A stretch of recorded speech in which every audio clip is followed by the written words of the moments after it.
श्री राम जय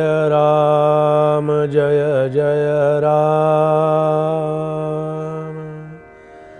श्री राम जय जय राम। श्री राम जय जय राम। श्री राम समर्थ श्री राम। ऐसी संतांची महिमा बोलिजे तितुकी उणी उपमा। जयांचेनी मुख्य परमात्मा प्रगट होये श्रीराम।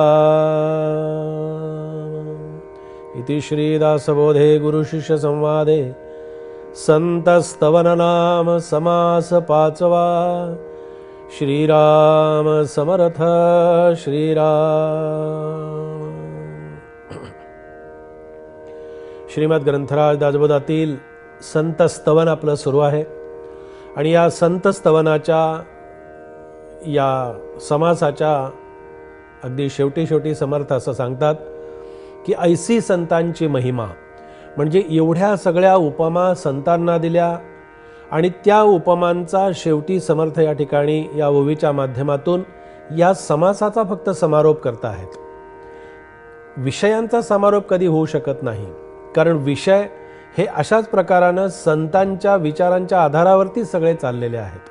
हे जग आणि हे विश्व जर ज्याच्या विचारावरती, ज्यांच्या अधिष्ठानावरती, ज्यांच्या सत्तेवरती सगळं चाललेलं आहे, प्रत्येक काम कुठल्या ना कुठल्या तरी सत्तेवरती चाललेलं असतं। प्रत्येक व्यक्ती ही कुठल्या ना कुठल्या तरी आधारानं चाललेली असते। आपण पृथ्वीवरती उभा राहतो, या जमिनीवरती आपल्याला जमिनीचा आधार आहे। आपल्याला बोलत असताना आपल्या पाठीमागे असणारी एक शक्ती असते, पण ती अदृश्य रूपानं असते, ती आपल्याला दिसत नाही। जी दिसत नाही ती खरी शक्ती असते, ती संतांच्या रूपानं आपल्याबरोबर कार्य करत असते। जीवनामध्ये अशा प्रकारच्या संत विचारांचा आपण मागोवा जर घेतला, संत विचारांच्या मध्ये जर आपण निश्चितपणानं तो आनंद घेण्याचा प्रयत्न केला तर तो आपल्याला मिळू शकतो। म्हणून जे त्रैलोक्याहून वेगळे, जे वेदश्रुतीशी नाकळे, त्रैलोक्यापेक्षाही जे खरं श्रेष्ठ आहे, या त्रैलोक्यामध्ये जे आहे त्याच्याही पेक्षा आणखीन वेगळेपणानं जे दाखवतात, जे आपल्याला दर्शवतात आणि ज्याची आपल्याला अनुभूती देतात, असं हे संतपद आहे। ते वेदश्रुतींना सुद्धा कळत नाही, ना कळे म्हणजे वेदश्रुतींना कळत नाही याचा अर्थ असा की वेदश्रुती सुद्धा ज्यांचं वर्णन करण्यामध्ये कुठेतरी कमी पडत आहेत। म्हणजे असं आहे की आपण पहा, एखादं विचार आपण जेव्हा दुसऱ्याला पटवून देण्याचा प्रयत्न करतो, काही ना काहीतरी त्रुटी त्याच्यामध्ये राहतात। तसं आत्तापर्यंत वेदांनी सगळं वर्णन केलं, वेदाची महती आपण पाहिली, पण ही महती आणि हा विचार हा ज्यांच्या सत्तेवरती मला कळतो, जी सत्ता माझ्याकडून कार्य करून घेत असते, त्या सत्तेचं सुंदर अशा प्रकारचं दर्शन या संत विचारांच्या माध्यमातून आपल्याला कळत असतं। देवांच्या आणि आपल्यामध्ये असणारा एक सुंदर अशा प्रकारचा मध्यस्थ म्हणू आपण, किंवा जो मध्ये असणारा जो कोणी मार्गदर्शक आहे, तो मार्गदर्शक खऱ्या अर्थानं संत ही मार्गदर्शकाच्या भूमिकेमध्ये नेहमी असतात। देवाकडे कसं जावं आणि देवाकडे कशा पद्धतीनं देवाचं पूजन अर्चन करावं, देवाची भक्ती कशी करावी, हा जीवनामध्ये सुंदर मार्गदर्शनाचा विषय हा संतांच्याकडून आपल्याला मिळत असतो। म्हणून संतांचा सहवास आपल्याला सतत लाभावा। ऐसी संतांची महिमा बोलिजे तितुकी उणी उपमा। इतक्या सगळ्या उपमा देऊन झाल्यानंतर, इतक्या सगळ्या उपमांच्या नंतर समर्थ असं म्हणतात की जी उपमा मी संतांच्यासाठी देईन किंवा जी देतो, जी दिली जाते, ती उणी उपमा असते। म्हणजे ती उपमा तिथे पूर्णत्वाला जाऊ शकत नाही, किंवा ती उपमा तिथे समर्पक असू शकत नाही। अशा भावनेतून समर्थांनी वर्णन केलं की जयांचेनी मुख्य परमात्मा प्रगट होय। ज्याच्यामुळे मुख्य परमात्मा याचा अर्थ की जे ब्रह्मतत्व आहे, जे आत्मतत्व आहे, जे शुद्ध तत्व आहे, की जे मला माझ्या जीवनामध्ये मला प्राप्त करून घ्यायचं आहे. होतं कसं पहा, की आपण नेहमी बोलताना म्हणताना नेहमी म्हणत असतो की आम्ही एक उदाहरण नेहमी सांगतो की एक श्रीमंत माणूस वेगवेगळ्या चिंतेमध्ये सतत नेहमी असायचे, खूप काळजी करत बसायचे, खूप चिंता त्यांना नेहमी असायची.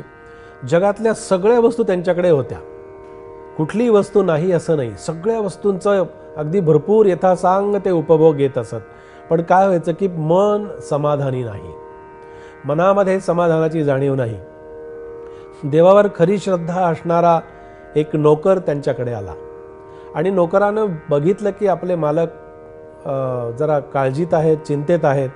आणि त्यांनी त्या श्रीमंताला सहज असं विचारलं की तो नोकर विचारतोय बरं का आपल्या मालकाला की मालक तुम्ही मला थोडीशी बोलण्याची परवानगी दिली तर बरं होईल, मी आपली क्षमा मागून बोलतो. पण आपण जन्माला येण्यापूर्वी किती सुंदर उपदेश करतोय पहा.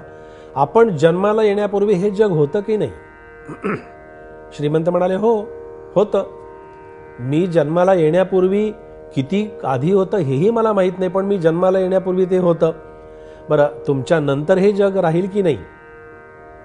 त्या नोकराने दुसरा प्रश्न विचारला, तुमच्या नंतर हे जग चालवणारं कोणी आहे की नाही, असेल की नाही? श्रीमंताने त्यालाही होकार दिला की हो, म्हणाले असं असं होईलच की माझ्यानंतरही हे जग अशाच पद्धतीनं चालत राहील. मग तो नोकर आपल्या श्रीमंताला असं म्हणतो की मग तुम्ही असताना तुमच्या समोर हे जग चालवण्याचं जे श्रेय आहे, हे जग चालवण्याचं श्रेय तुम्ही भगवंताला का देत नाही? ते भगवंताला द्यायला पाहिजे.